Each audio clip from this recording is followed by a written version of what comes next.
This is the new Nike Motivation Pack, and today I'll help you decide which of the boots to buy. So, new season and you want new boots. But how do you choose which one to buy? I've taken one of the most frequently asked questions when new boots drop. Which Nike boot is best for dribbling, touch and control, comfort and shooting? So let's get laced up, and hopefully you'll know a bit better what to go for. But before we get into that, let's talk about the Motivation Pack here, because it is the latest pack, the main pack from Nike for the beginning of the new season. And as you may have guessed, the name, Motivation, is inspired by motivation. Big brain move. But basically centered around the excitement and anticipation you feel going into a new season, and especially the feeling of being motivated, having a new fresh pair of boots on your feet, ready to go and kick some ass on the pitch. So I guess pretty straightforward story for a rather bright and bold looking pack. I'm personally particularly fond of the Tiempos. Look really classy, but also the Mercs. They're bright, they're bold, like a Mercurial should be, so I approve. But if you're the type of person who care more about performance and feel than the looks and the story, well, let's go and take a look at how these perform, and let me break it down for you. If comfort is what you're looking for, all three boots pass the test. Because when I'm looking for comfort, I want a soft upper that follows the shape of my foot without any pressure points or any of that nonsense that is annoying me. And to be honest, all three Nike boots here do a pretty good job. But if I have to rank them, and I kinda do, I like the Legend 9s a bit more because they feel a tad bit softer and richer and more padded and luxurious, basically because of the leather and the foam pods. But to be honest, the Vapor 14s aren't far off, really soft, and when you break them in, the GT2s aren't bad either. Now in terms of width, the GT2 is the widest of the bunch and the Vapor 14 the slimmest. But wide-footed people can still wear the Vapor 14s, and the same goes for the GT2 and narrow-footed people. So what I'm trying to say is that they all work, and it's up to you what you want. But if you're the type of person who likes to dribble, there's a pretty clear winner for me, because what I'm looking for here is a thin boot that makes me feel connected to the ball, but with enough texture and grip that I feel in control without tripping on the ball because there's too much.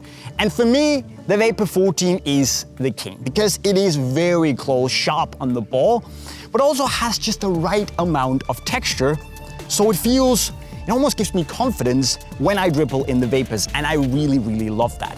Of course, the GT2s are also really thin and have even more texture than the Vapors actually. So if you like that, that's good. But because of the wider fit and my relatively narrow foot, it doesn't feel as close and as one-to-one as the Vapors do.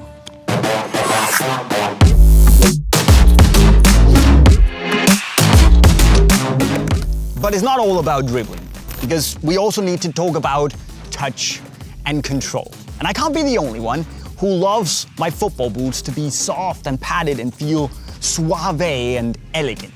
Think Ronaldinho, that level of elegance. And this is where the Legend 9 comes to shine, not only because of the natural softness and paddedness of the kangaroo leather, but especially also because of the foam pods that give a slightly more gentle feel on the ball. And still the upper is thin enough to make you feel everything you do. Of course, the GT2s are also interesting here, especially if you like a bit more texture, a bit more grip on the ball, and still have that slightly more direct feeling when you control it.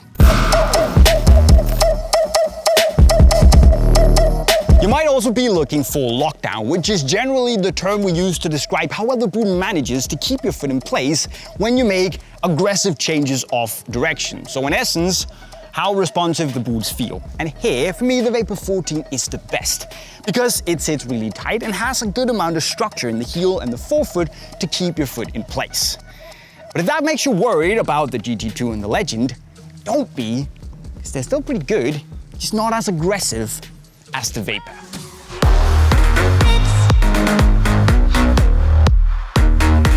And finally, I just want to touch on the shooting, where I'm actually a little bit torn, because on one hand, I love that really powerful and pingy, almost barefoot-like sensation you get in the Vapor. It's just very special. But on the other hand, there's just something about striking the ball in the GT2. Of course, you get that big, clean striking surface because of the asymmetrical lacing, and then the thinness of the upper combined with the texture just means that it somehow adds that connected feel on the ball, which is super nice. So if I'm just going out to shoot for 2 hours, I just might put on these. So to sum it up for you guys, I personally like the Vapor 14s the best because they just do everything so well, and they're particularly good if you like that fast, sleek fit while being very close to the ball. Then there is the Legend 9, which is awesome for comfort and that really soft, padded and elegant feel on the ball. And finally we have the GT2s, which are just great all-rounders, and maybe also feel like a slightly wider version of the previous generations of the Mercurial, the Superfly 7 and Vapor 13, which were also made out of Flyknit. So no matter what you decide to go for, you'll get a pretty good experience. But what will you go for? Let me know in the comment section right down below. And then no matter which boots float your boat, you can buy them from unisportstore.com via the link right over there. But not, of course, before you make sure that you've subscribed to the channel with the notifications on, and then you can go to the playlist right down there to learn how to improve as a footballer. And with those words, I'll be signing off. Cheerio.